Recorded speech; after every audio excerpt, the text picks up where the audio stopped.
Hey everyone, it's Ron Johnson, and this is the Ron Johnson Show on Locked On Sports Minnesota. Autumn Pease is joining the Hanging with Ron Johnson segment today. She is the Big Ten pitcher year. She is the Golden Gophers pitcher, and she's taking them to the regionals. They are looking for a berth into the Super Sweet 16. They have a chance, and she is a big reason, but we have some interesting football talk with her. Travis Kelce, she's a big fan, but she doesn't like Travis Kelce doing something. And we're going to talk about that, but also Dalvin Cook, Justin Jefferson, little turmoil in the Vikings world. We got that coming up next on the Ron Johnson Show. Locked On Sports Minnesota Podcasts. It's endless Minnesota Vikings talk with the diverse voices of your local experts. Now the Ron Johnson Show.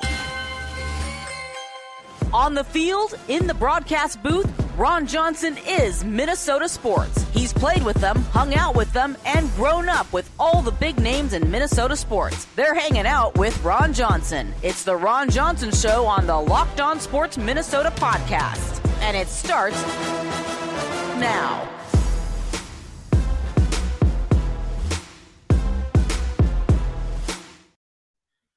Hey, everybody. What's going on? I'm Ron Johnson, and this is the Ron Johnson Show on Locked On Sports Minnesota. It's a What's Up Wednesday. What's up? We're going to talk about that. I'll give you a hint. Dalvin Cook, Justin Jefferson, a lot of money, a little bit of turmoil within Vikings world. We also have Autumn Pease, Gophers pitcher. She is the Big Ten pitcher of the year. She's one of the main reasons the Gophers are headed to the super regionals for college softball. I'm super excited to sit down and chat with her because, of course, my daughter in Mission Fast Pitch, the team she's on now, I just love softball. So any chance I get a chance to talk to a high-level softball player like Autumn Pease, she has some great things to say about mental health. She has some awesome things to say about growth and where she's gone, her mental health, her physical health, having surgery last year, and then the comeback. She's in the upwards of 68 to 69 miles per hour with her pitches, and you just have to love what Autumn Pease brings to the table. But we got to talk about Justin Jefferson. And, of course, we have the Daily 3 coming up. That's 3 questions, 30 seconds each today because we just want to speed it up. We're going to switch it up. We're never going to stick to the same thing. We're going to keep the everydayers guessing. But I want you guys to know this episode is brought to you by FanDuel Sportsbook, the official sportsbook of Locked On. Just make every moment more by visiting FanDuel.com/Locked On to get started today. But as I bring my producer to the show, Sam Ekstrom, I want you guys to remember you can find our episodes on Amazon Fire and Roku. Just search Locked On Sports Minnesota on Amazon Fire, Roku. Get all of our videos, all of our shows. Well, hey, Sam, we have to talk about Bill Barnwell. You know, he wrote an article about Justin Jefferson extension. You sent it over to me. And basically, Justin Jefferson, he said, is going to require probably 30 plus. And I think we had said this before. I said like $33 million a year. I would say just go with 30 because if you look at Cooper Kupp and what it takes to continue to build a team. Yes, you are worth the money. Yes, you can get the money, but I would look at the guarantees and the signing bonus more so than the yearly salary because eventually it's going to hurt your team if it gets too high. And then, of course, it's going to require the team to actually restructure, which you might not be happy with, or try to trade you, which we're seeing right now from other Vikings players that have had to depart or are currently in the middle of contract negotiations. But he says, expected to be an $80 million guarantee in the first 3 years. And this deal will help set up Jamar Chase, who also has a contract extension opportunity coming up. So when you hear Justin Jefferson, $30 million a year, $80 million guaranteed in the first 3 years of the deal, what are your thoughts? Boy, I think you got to pay him. I think you got to give him every penny. And you probably don't have much choice in the matter. I mean, this is not a player that has any red flags whatsoever. True. You can't point towards injury history. You can't point towards, well, it was an anomaly. You did it for 1 year. No, he did it for 3 years. True. He is squeaky clean off the field. There's nothing off the field that concerns you. There's no John Morant situations going on. So you really don't have a leg to stand on. If you're trying to play hardball, you can't really point to anything if you're the Vikings. So I think they are very much in for all this money. And it's a big contract. So as good as he is, yeah, it's gonna be a lot of money on your books. Hopefully they can set this up so that maybe it's backloaded in some way, or maybe it doesn't all hit the cap initially, and they can save a little bit up front. But this is a player that you absolutely have to make a face of your franchise for the long term. So I think it's all the leverage is in Justin Jefferson's court, and we'll see how badly he breaks the record. I think he's breaking the wide receiver salary record. The question is by how much. Yeah, I mean, Justin Jefferson has been close to a lot of receiving records. He set some receiving records, and so now it's time to put the money where his talent is. And the problem is, too, Kirk Cousins, is he willing to take less, knowing Justin Jefferson is going to need more, or is this going to be this is the end of Kirk as well? I mean, we just don't know what's going to happen with the money. That should be the dominant story. It should be, Sam, but it's not, because on a What's Up Wednesday, there's a lot. And I love, though, before I jump into the What's Up Wednesday, I love that you talked about Justin Jefferson's character, because Ja Morant right now is a tale, he's going to be a fairy tale of like what not to do. Like Ja Morant, I'm from Detroit, Michigan. I grew up in the inner city of Detroit. I've seen guys come to school with guns. Our school's been shot up. We've had to leave football games due to gunfire during the game, fights, blah, blah. And we had guys that would keep us out of trouble. Like, man, you're a great athlete, man. Don't do this. Don't do the drugs. Don't sell the drugs. Don't have the guns. Like, we had older guys that would do that. We had parents that would do that. And the problem with Ja Morant's parents right now, his dad has not stepped in and doing what he should do, because he's trying to be his boy and hang out and be one of the cool dads. And mom is just like, all right, I'm going to stay out of this. That's the problem. Like, his dad is what I would call a TikTok dad. That's the problem with parents that want to be their kids' best friends and be at the party with them and TikTok with them. Like, that's going to make it a better relationship. You can still have a great relationship without being letting your kids do the wrong things, because what's going to end up happening if Ja Morant ends up in a situation where somebody deems the gun he has as a threat and something bad happens, or he does get arrested for an illegal gun, his parents are going to kick themselves and be like, we could have saved our son. Now, I hope that's not the case. I hope he doesn't end up, but we have seen athletes with guns end up killed, hurt, or in jail.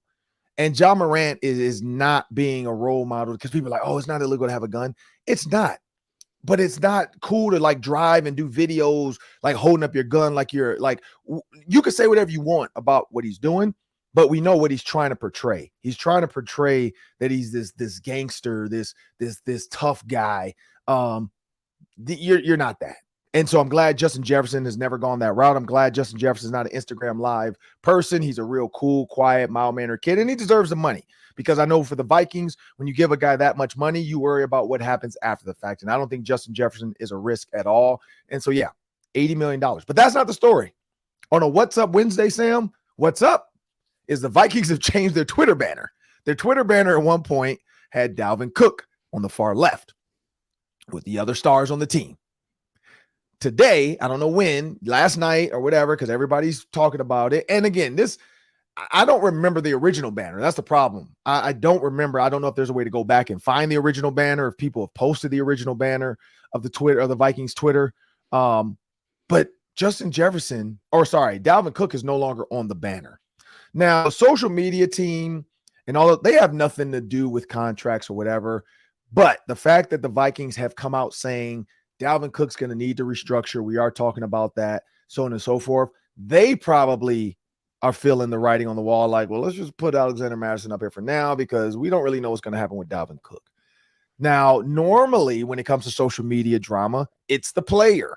Like you see Quinnen Williams with the New York Jets. His counterpart gets a big deal, and now he's like, well, I want a big deal. And the Jets are like, we want to give you one, but we got to figure this out. We got to figure out how much we can pay you, because we paid a lot of players to get Aaron Rodgers in. And I saw Peter Bukowski try to tweet like, everybody's going to New York. But Quinnen Williams has nothing to do with Aaron Rodgers. Like, it's not like Aaron Rodgers shows up and Quinnen Williams is like, I'm out of here. No, Quinnen Williams just knows what he's worth. And he's not leaving. He's just saying, look, I don't have a contract, so I am the defensive tackle for, and he put ... Like, if the Jets don't do it, somebody's going to offer them a deal. We know that the Jets are going to get the deal done. So people need to stop trying to find ways to invalidate Aaron Rodgers going to the Jets. Like, especially, it's not people, it's Packers fans. Like, stop it. Like, you can't invalidate Aaron Rodgers leaving you at the altar and heading off to a better relationship. Stop it. But what I will say about Dalvin Cook and this whole Twitter banner, it's dominating today's and last night's media. It does become noise within an organization. Now, even though the players probably aren't paying too much attention to it, if you're Dalvin Cook, you're probably sitting there too like, dang, why'd y'all take me off? I didn't say anything. Now, unless there's something internally we don't know, like there's a trade on the table and we're going to see or some kind of whatever tweet, Dalvin Cook has been traded to the Cleveland Browns as well to meet up with his teammate za'darius. Who knows? Who knows Kevin what the news is going to be? Kevin Stefanski. Who knows what's going to get the screen game going? And I definitely know he's worth more than 5th round picks. So I would hope if it is a Dalvin Cook, you can get a 1st rounder or 2nd rounder out of it. If not 2 2nd rounders. I would say 2 2nd rounders. That's a hot take, Ron. I would say Dalvin Cook, you should ask for a 1st round pick because he's going to be a 1st round caliber running back for at least 2 to 3 more years.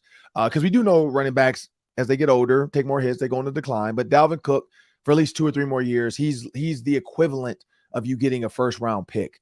And so I would hope that if they're like, look, we'll trade Dalvin, but you got to give us your 1st for 2024, 2025, or give us 2 firsts, 1 in 2020, or sorry, 2 seconds, a 2024 second, and then your 2025 2nd round pick for Dalvin Cook. I'd be okay with that. But yeah, that's dominating the day. I don't know. Do you read into that too much, Sam, or do you think that was just maybe a social media glitch where they just were like cycling players through it? Maybe we'll see a bunch of changes to their banner now just to act like it was just one of the things they're doing right now.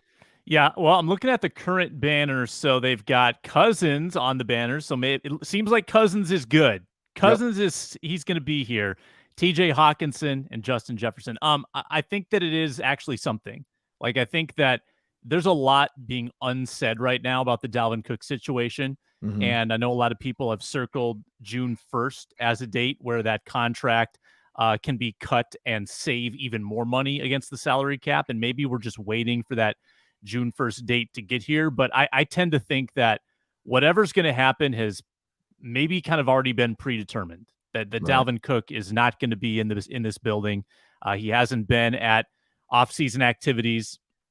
His agent has said some very vague, peculiar things in interviews. So I think maybe the team knows he's gone and they're just kind of getting ahead of the game, social media graphics wise. Although it is curious that, like, if they knew this was going to happen, why'd they have Dalvin on there in the first place? That was right. maybe a mistake on their part. As hush hush and tight lipped as the organization has become, I'm very surprised that that they would even allow the social media team to do that. Like, I hope, I pray that whoever had the phone and the login at that moment, and they took the banner from whoever sent it to them and they uploaded it, I hope it wasn't supposed to be changed later. Like, I hope they didn't like rush and like, because the thing about that, like, how bad do you feel right now if you change this banner and you were not supposed to? Mm-hmm. That's what's up with me. Like, my What's Up Wednesday is like, what's up with that? Why would you change the banner and it's not done? Like, you literally, if the tweet comes out, we've traded Dalvin Cook, just like you did with za'darius, then you change the banner. Why change it early? Like, you're showing your card. It's almost like Aaron Rodgers telling people, I'm going to be a Jet. Like, he's showing his cards. So then the Packers have no leverage. The Jets have no leverage now because, they're like, look, we know you want to come here. Actually, it's the Packers have no leverage because you've already said I'm not coming back. So I don't know why the Vikings would do that. Like, you really now are giving up your leverage saying, look, we're willing to get rid of Dalvin Cook. Who wants him? But yeah, I hope it wasn't a mistake. I hope it wasn't a like jump the gun, because there's internal text messages and there's stuff behind the scenes and people are getting info about this might happen or maybe it already happened. Maybe it already happened and we don't know it yet. And they were not supposed to do it until it actually was public news. But very interesting. And like I said, I pray the person that posted that was supposed to, because that is a tough way to come into work today. And everybody's like, dude, who the heck signed in and changed our banner? Like, who did that? Mm-hmm. And it's one thing is, do you all go down together and say, look, I don't know? Do you say it wasn't us, we got hacked? I mean, I don't know. Because that always works. That's always believable. Hey, they hacked the Vikings and they didn't tweet something crazy. They just changed the banner. Who knows? You never know, Sam. Well, coming up next, we got Autumn Pease, Gophers pitcher in the Hanging Ron Johnson segment. Looking forward to that. And before we do that, we have a word from our sponsors. It's a Built Bar Wednesday. Let me tell you about the best tasting protein bar on the planet. If you're like me, you want to make healthier snack choices, but you want something that tastes good. You don't want it to be gross, and Built Bar is far from it. They are the most delicious tasting protein bar because they've got 100% real dark chocolate. Yes, real chocolate. It's amazing because it's good and it's good for you. 4 grams of sugar, 17 grams of protein. That's more than 4 times the protein than the sugar. Low calorie count as well. Just amazing macros and amazing flavors like peanut butter brownie, cookies and cream, brownie batter puff, or churro puff for some marshmallowy taste as well. You can run on down to Walmart or Sam's Club, go to the pharmacy section, and pick up a box today, a 4-bar box, a 13-bar box, or you can sit from the comfort of your own home and order the specialty flavors online at Built.com. The best tasting protein bars ever. Built. You can thank me later. Well, hanging on the Ron Johnson segment, this one for me is fun. And it's special. I'm a big softball. Everybody that's, especially the everydayers that watch the show, love talking about my daughter's softball team. And that's why I lost my voice. Crazy plays this past weekend down in Iowa. Her first travel tournament as a 6th grader. So a little early, but she made the team. So we trusted the coach. He said she'd be just fine on the team. And so we've been letting her do it, playing against 13, 14-year-olds. She's 12. And so, of course, lost my voice. But we've been following Gopher softball for the last 3 or 4 years. Autumn Pease has been a huge part of this team. And Autumn Pease, Gophers pitcher, Big Ten pitcher of the year, is joining me on the Ron Johnson Show. I want to thank you for joining me, Autumn, on the Ron Johnson Show. I want to jump out there first. When you were a kid playing softball, I'm guessing you were a pitcher your whole life, right? Or no? It was, yep. At the age of 12, I don't know if you remember this, but how fast were you throwing at the age of 12 compared to what you're throwing now? Oh, gosh. I was probably throwing maybe 56, 57, and I'm hitting 69, averaging about 66. So definitely a lot slower back then. But, I mean, at the age of 12, 56, 57 is elite because we were in Iowa this weekend and we played a young lady. I forgot the name of the Ankney Extreme was one of them. And I forgot the other one. And both girls were hitting like 57, 59 as 12-year-olds. And so even to hear 56, 57, that's pretty elite for a 12-year-old. So you kind of knew early. Now, my question is, were you a tall 12-year-old or were you kind of average height? Because you're pretty, I mean, how tall are you now? Yeah, I'm 5'9" now. Yeah, but I say you're pretty tall. So at age 12, were you kind of already up there or were you like one of the late bloomers? I was definitely up there. Even since like kindergarten, I was always up with the boys. There's a guy that I went to kindergarten with who's like almost 7 feet tall now, and I was taller than him growing up. So then he obviously hit that growth spurt later. But yeah, I was always taller than everyone. And you didn't get, so you're not 7 feet. We know that, but 5'9", standing on the mound, absolutely intimidating. But when you talk about this Gophers team, and and I just saw PJ Fleck came out to speak to you guys. And of course, people behind me know, PJ, when he first came in the Gophers, he had me come out as a former captain. I spoke to the team. He gave me an oar. My wife had breast cancer.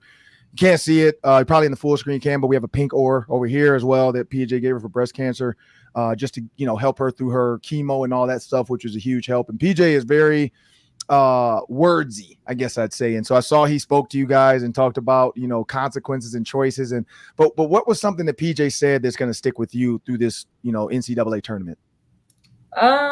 It's one of his many sayings that I was glad he was able to kind of explain to us what it meant, because he has these sayings that, I mean, from the outside, you're not really sure what they mean. But he called it the Farmers Alliance. And he explained how, I'm not too much into farming here, so he explained it how the seeds of corn lay on top of the soil. So if there's one bad seed, it's going to blow into the other crops and kind of cause issues with the other crops. So it was his way of just saying, like, you got to keep a positive attitude, because even if it's just your one at bat that you're mad about, your one pitch that you're mad about, that's going to fly in to your teammates and kind of affect the rest of the team. So definitely going into regionals, that's something really good to focus on, because you do see that in our sport when we're playing in a sport of failure. So we're supposed to fail in our sport. And just keeping that positive attitude is what's really going to keep us going throughout this regional. Yeah, I've heard them say the Farmers Alliance. I'm glad you explained it, because I don't think I've ever – I mean, I've been covering the Gophers and the Vikings for, like, I think this is year 9 of Vikings Game Day Live, Gophers Game Day Live. I think this is our year 7 of doing the pregame show from the stadium for the Gophers TV affiliate and the Vikings TV affiliate as well. And I don't think I ever really knew. I've always heard them say Farmers Alliance. So that was good to hear. Crops, seeds, so on and so forth. Another one, you guys, and I don't know if you've always done this, but when did the row start? Because I don't feel like 3 or 4 years ago when girls were hitting home runs or scoring, they were rowing the boat. Now it seems like it's a thing. When did you guys start rowing after every, like, home run or big time celebration? I think we started it in Wichita. So it was just like a random thing that we started. Someone was coming around third and they just started rowing. And then we obviously just got the oar. About 2 weeks ago, one of our GAs bought us an oar. So we all have that sign, like we all signed it. But it's been kind of cool to have, like, you don't really see too many home run celebrations in college softball. Correct. You see like ASU with their pitchfork, but yeah, it's been cool to have the oar. We got PJ Fleck's signature on it now. So I don't know. It's really cool. It's different for college softball. But yeah, it's still new to our team. No, it's definitely cool, because I saw it right away and I'm like, oh, when did they start doing that? But no, that's cool. And the thing about it, and I tell people this, and I'm biased, of course, I have 2 daughters, so I have no sons. But even if I did have sons, because I played baseball not all through high school, but most of high school, baseball is boring compared to softball. I mean, I hate to say it. Like, I'm sick of ESPN and all these affiliates, Big Ten Network playing like Michigan versus Illinois baseball. I watched it. It was boring. But then when I watched, like, Illinois versus Minnesota, or Illinois versus Ohio State, or Wisconsin versus Minnesota softball, it's way more fast paced. It's a lot more going on, shorter corners, tighter throws. Like, everybody, there's mistakes, they're exaggerated, I guess I'd say. Baseball, you could drop a ball 4 times and still throw a dude out. Like, softball, you have one chance maybe to bobble a ball. You have to get rid of it. And so that's why I love it. But when you think about you on the mound, and I met a girl the other day. She's a freshman, I think, or 8th grader, but she's a pitcher for Chanhassen High School, and where your girl Sydney Schwartz came from. And she gave up pitching. She said it was too much pressure for her. She said the moment was too much for her. How have you been able? Because you're the quarterback. You're Kirk Cousins. You're Jalen Hurts. Who is your NFL team, by the way? Is it the Vikings, or who is it? No, I'm a Chiefs fan. Where were you born and raised? I'm from California, but yeah. From California, but a Chiefs fan. Are you an Aaron Rodgers fan? He's a good player. I don't have an issue with them. So. But you're more of a Pat Mahomes since Kansas City Travis Chiefs. Kelce. Okay. Yeah. Got it. Oh, Travis Kelce. Okay. Now it makes more sense. So, all right, got it. So Travis Kelce, because I always get this from guys playing football. It's always a big joke. Because I've been at games where, like, Dawn, I forgot her name. She was Dominique Dawes. Sorry, she was the Olympic gymnast. She showed up to a Ravens game when I played with the Ravens, and guys were going way out of their way during pregame warm up to, like, impress her, jumping out, like, things they would never do. If Travis Kelce were to show up to your game for pregame, would you go a little bit extra just to make sure Travis Kelce knew you could throw the ball 70 miles an hour? I mean, I personally don't know if I need to prove to Travis Kelce that I can play softball. I saw him throw out that first pitch straight into the ground. So I don't know if there's much of me needing to do this. Like, Sonny Gray from the Twins. He's a pitcher. If he I would be busting my butt to impress him. So yeah, Travis, because I talked to Adam Thielen. Like, Adam Thielen's been on the show, and I've talked to players about that, like how nerve-wracking that first pitch is. And so I'm guessing Travis Kelce was just he even said it on his own podcast. He was way too excited. He thought the moment, and he really wanted to throw it hard and threw it, like you said, straight into the ground. It was horrible. But when you going back to my question, when you think about being a pitcher and you're the quarterback of the team, how have you learned to just suppress those nerves and just say, you know what, this is my moment, I got this? I still get nervous. I mean, our first game of the season this year, I was like looking at my teammates and I'm like, I'm so nervous. Like my stomach is actually upset. Like I still get nervous in these like special moments, obviously, but I think it's just having the experience of going throughout all these hard moments, because those hard moments of getting beat down is what's really created me. So not having good seasons, having a bad game, having an injury, like all those things have kind of pressed me down to where I'm like, shoot, maybe I can't do this. And then still pushing through it and going through that, I feel like that's kind of what has created this like hardcore mindset of like, now I want to be put in any situation. I want to be brought in with bases loaded and no outs in a tied game if another pitcher can't do it at that moment. So I think it's just like really feeding off of those large moments. That's really been like what's gotten me through college softball, because the easy times aren't that fun, right? When you're mowing people down, yeah, it's cool, but also the hard times are what's really more fun, because it kind of gets more attention. Right. Like, you don't see all these pitchers, like they're not posting it everywhere when they're just striking every other batter out. You're seeing it when it's a 2-2 ball game, bottom of the seventh, bases loaded, and you see the pitcher strike someone out in those difficult situations. Right. And when you think about the scope of college sports as a whole, we're seeing it now with, and I'm a big, again, I love women's sports. I love men's NCAA too, but I think Caitlin Clark for Iowa this year and the LSU team, Dawn Staley in South Carolina, I think they really set the bar high. And then you see Haley Van Lith, and I've loved Haley Van Lith, one, because she's a lefty, just like I love James Harden. I think lefties are very, and maybe I'm partial because my daughter is left-handed, even though she does everything in her life right-handed. She's left-handed, and maybe I'll have you explain, talk to her a little bit about that, because her coach, again, being the youngest girl on this team, she's super fast though, ran like a 13 in the 100, and so I think 59 stolen bases. But they asked her to switch to left-handed, which you understand why. And so she's been batting left-handed the last 3 months. And so I was talking to her about that. Like, look, they wouldn't have asked you to do this without reason. And she was super down on it. Like, it's not as easy as it was batting right-handed. She was batting .315 right-handed, so she was just fine. But he's like, you know what? Left-handed, though, puts her in a different category. And it does. It has. She was batting first and second this past tournament when we went to Iowa. And the one thing I've talked to her about in sports, like Haley Van Lith, she's transferring now to LSU. LSU just won, and she's transferring. And then you see the pitcher from Michigan. She transfers to Oklahoma.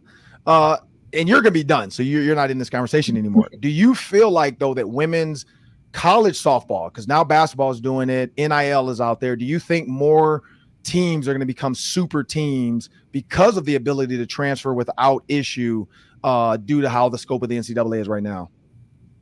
Yeah, I definitely think the transfer portal is going to get absolutely wild. I mean, it was already wild before, but I think we're going to see those super teams. Oklahoma is going to be at the top, right? Because they've been the number 1 seed the past 2 or 3 years in the NCAA tournament, and that grabs your attention as a recruit, right? Yep. You want to be on a team that's already good. Like, I committed to Idaho State because they had won the Big Sky Conference the year before. Like, that's what these athletes want. So I kind of don't see any changes with like transferring at all. So I think these super teams are going to be created just because that's what the girls want. That's what the recruits want. They want this. They want the name, right? Right. You're going to go to Oklahoma because you're going to get the NIL deals as well, because they're creating this name for themselves. So then they're going to be able to create the name for you as well. I think the only time it's going to change is if a coach leaves. So if Patty Gasso were to leave Oklahoma and there was a coaching change within there, I think that would definitely happen. I mean, you kind of also saw super teams without the portal. True. Florida, University of Florida, they were good at softball. my whole life growing up, right? They're still pretty good. They're at the top, but they were good for 8 years in a row. So I do think the portal is just kind of going to make that even worse, per se, for some of these schools, because the teams that are on the top now are most likely going to stay at the top. Yeah, and a great moment for me was seeing the Gophers ahead of the Badgers in softball. And so Sydney Schwartz and her sister Maddie won at Wisconsin and won at Minnesota, and Minnesota dominated this year. How fun was that to win that border battle? It was fun. I mean, anytime we play with Wisconsin, it's usually a pretty close game. Last year, we went into the 8th inning, and then we saw them in the Big Ten tournament, and they got us that time. But this year, it was just so fun because we came out and were so dominant from the beginning. Yeah. And not that the border battle is that big in softball. It's pretty big in like football, basketball. But if you look at every sport that the border battle is played in, they're always close games. Yeah. Right? Basketball, they might be the bottom part of the Big Ten, but they're going to give Wisconsin a run for their money every single time. So it's definitely just like a unsaid thing where you kind of put your A game on for that game. So it was definitely fun to be able to beat up on Wisconsin a little bit, kind of have some bragging rights. Yeah. Oh yeah. Always. I mean, that was my favorite part of walking off my senior year. I walked off the field, left the Metrodome with the axe, and that was the best feeling ever. We beat Iowa 3 times in my 4 years at Minnesota. So that was always the fun part, having big games against Wisconsin, having huge games against Iowa, because that's the one thing I love. Like going down to Iowa, my wife wore a Minnesota blanket around the stadium. It was cold, which I'm pretty sure growing up, you know how that goes. Like you rain, sleet, or sorry, not sleet, but rain or shine, the game's going to go unless it's thunder. And so it was kind of cold down in Iowa. And so, we had the blankets out. We had the Gophers chairs out.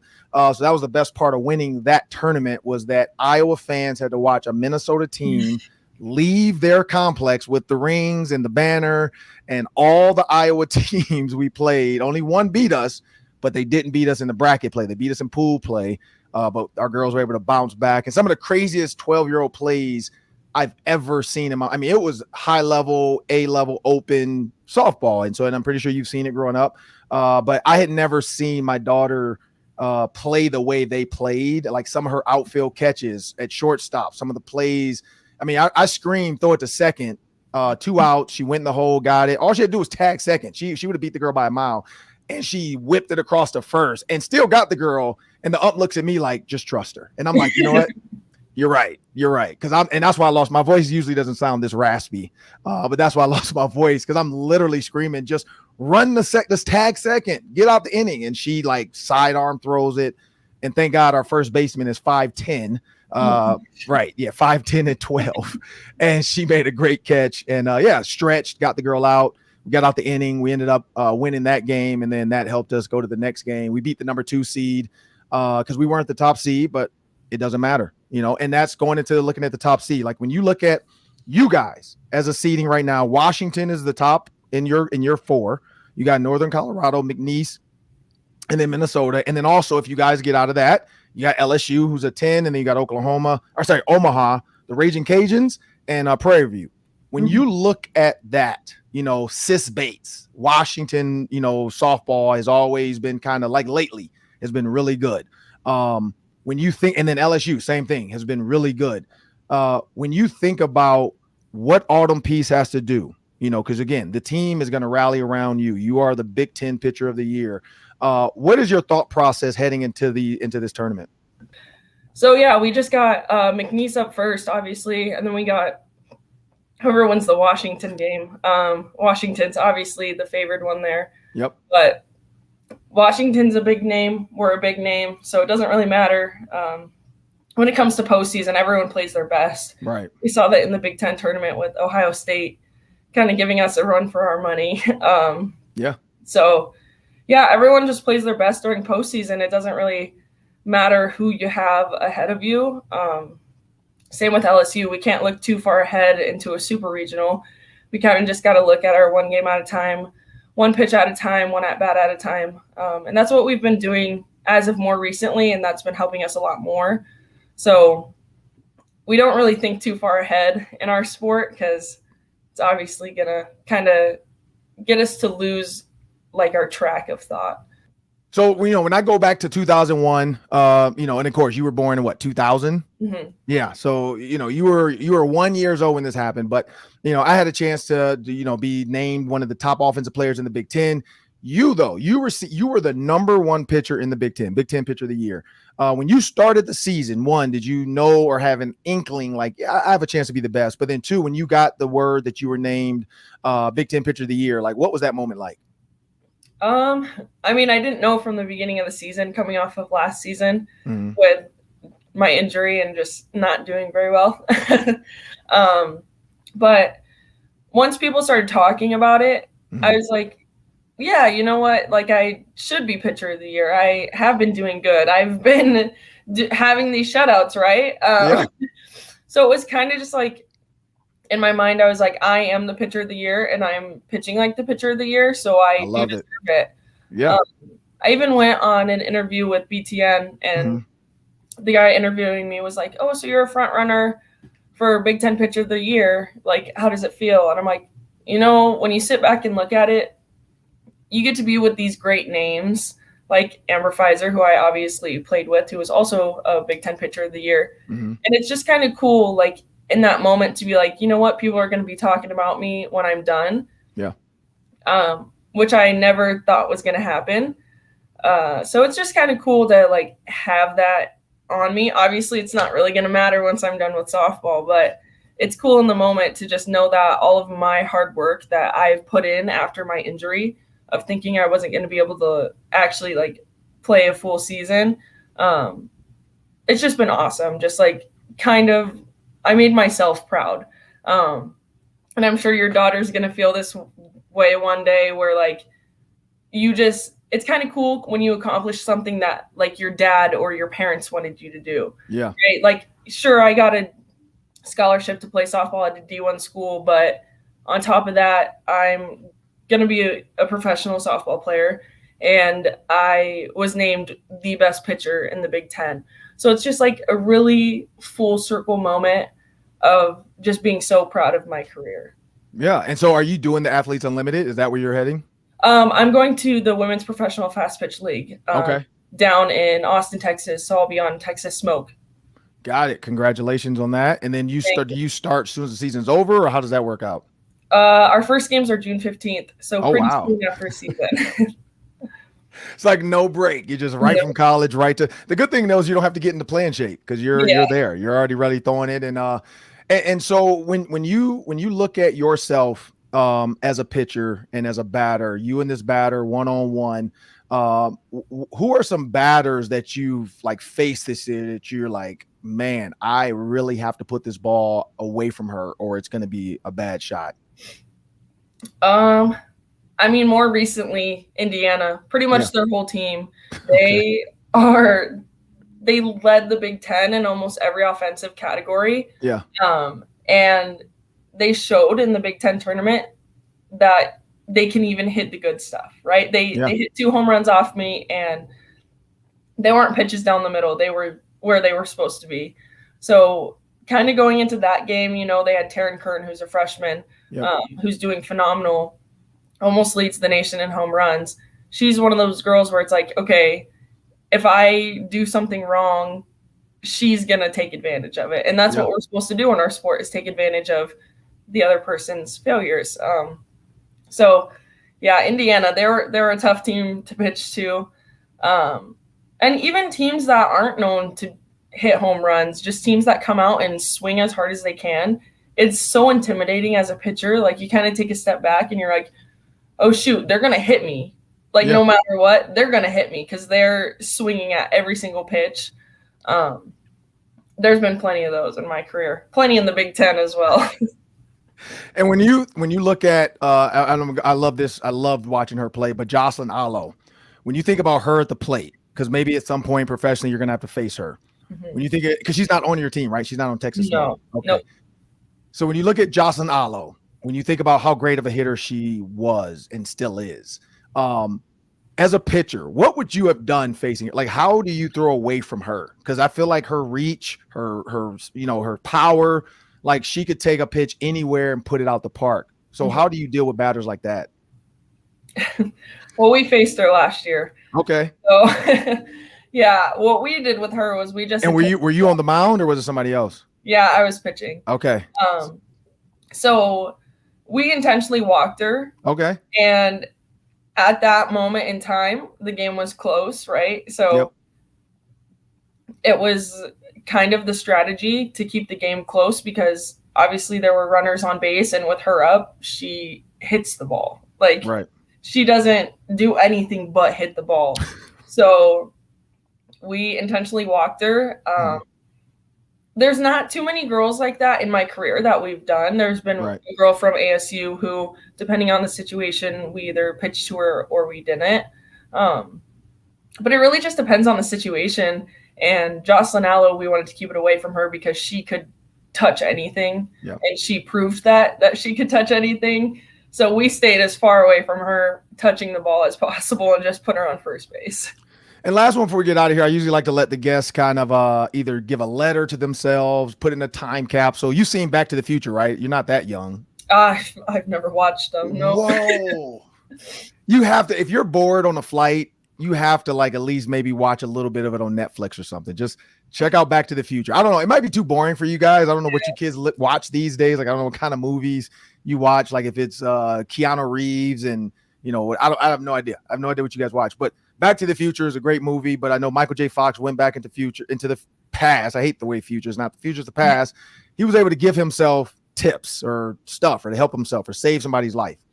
But when you look at these young softball players, and I'm talking, and of course, I gotta shout out my daughter's team, Mission Fast Pitch, out of Eden Prairie, Minnesota. And so when you look at, and I'm gonna say their names, you got Cameron, you got Allie, Ashby, Brianna, Bryn, Charlotte, Haley, Kyla, Lauren, Marin, Sophie, and Taryn. And these are 12 and 13-year-old girls. And your words can help them, but it also can go back and help 12-year-old Autumn. And you could tell her something about softball, whatever it is, to help because that's a weird time for girls too. Like, that 12, 13-year-old time, some girls are really far ahead. Some girls are behind and they're going to catch up. But what kind of advice could you give the young softball girls in this world trying to get to where Autumn Pease is now? Softball is a very mental sport. I would say 90% of it is based on how you're doing mentally. So you kind of got to take that into consideration before you do your play. So you got to make sure you're in a good mental space before you go out on the field, before you step in the batter's box each pitch. So you just got to really take the time to make sure that you are in the right headspace to be able to be performing your best. And it's going to help tremendously, right? So I definitely last year was a really rough time with my injury. So I had some really bad mental health issues going on. And once I took care of that, obviously going into this year, it's just helped tremendously. So you kind of got to be confident in your abilities and know that whatever you're doing, you can do. Obviously, you don't have as much training when you're 12 compared to being 22 and playing my whole life. But just know that you're going to fall back on your training. And if you train hard, then you're going to be completely fine. And you talked about that last one. I lied, just like any other coach. Your coach done this to you guys, I'm sure. Like, oh, practice, we're almost done. And then she's like, nope, you got to run. One last one, because I like what you said about mental health. Mental health in sports is a huge thing that people overlook. They just assume like this person's just struggling or this person. There's other factors in that sometimes. And so when you talk about that, what is some advice that you can give for people who are mentally struggling within their sport or within their own, questioning their own abilities or whatever it might be? Like you said, injuries to kind of make you think, could this be at the end? What are some things you did to kind of overcome that? The main thing was just talking to someone. So we have sports psychologists here, and just talking to them was absolutely amazing because you keep it all inside. Even if you think you don't, and you, let's say, talk to your friends about it, you kind of just want a different perspective from someone who knows the skills to get around it. And there's plenty of skills that you can learn online. Like you can do imagery, you can do meditation, So it's just kind of finding ways that you can learn how to cope with your own mental psyche kind of. But yeah, the sports psychology, it's kind of a newer field because I'm a kinesiology. Yep. And it's a newer field that is kind of looked at like they're not a real job. So it's kind of great that we at the university have those sports psychologists and we're allowed to use them. But it just gives us these great skills that we can use even outside of our sport. So just talking to someone has really helped a lot.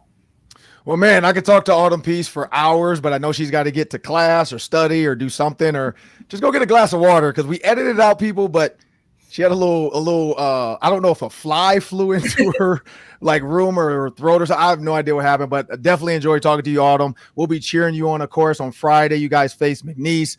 Looking forward to seeing you in the future as well as a pro, because we definitely like to watch that. We have some surprises. I can't say it because I know the girls are going to see this episode, because I'm making sure every softball girl sees the episode with Autumn Pease.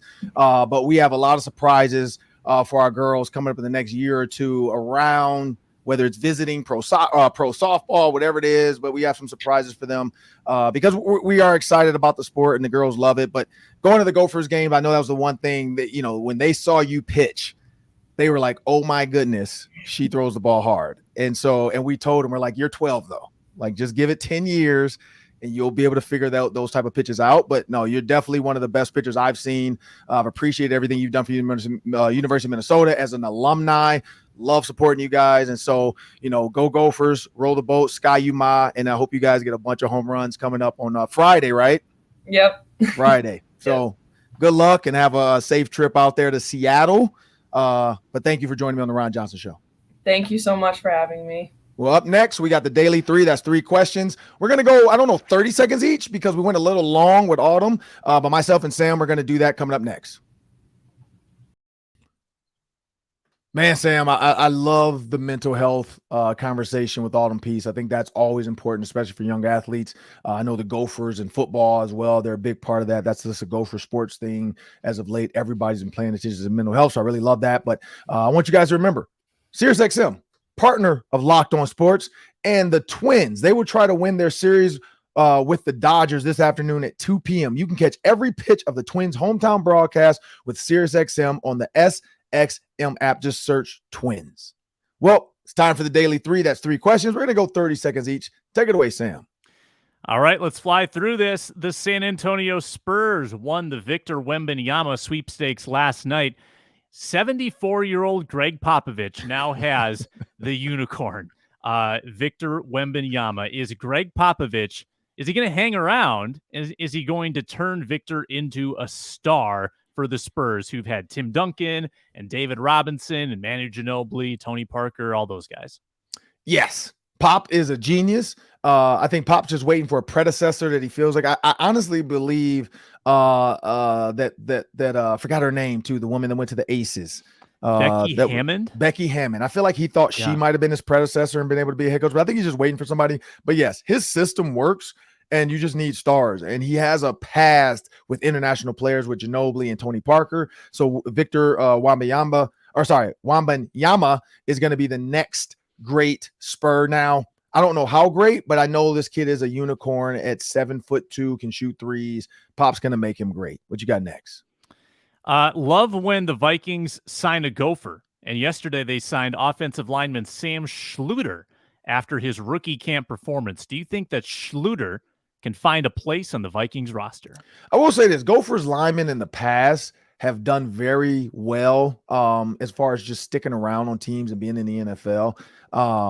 Blaze Andrews, I know he hasn't really stuck on yet, but when you look at the past, the Ben Hamiltons, the Greg Esslingers, and of course we're going to see what happens with the John Michael Schmidt. But yeah, the Gophers have had it. Daniel Faalele, like they've had it. So I think Sam Schluter, he has his work cut out for him.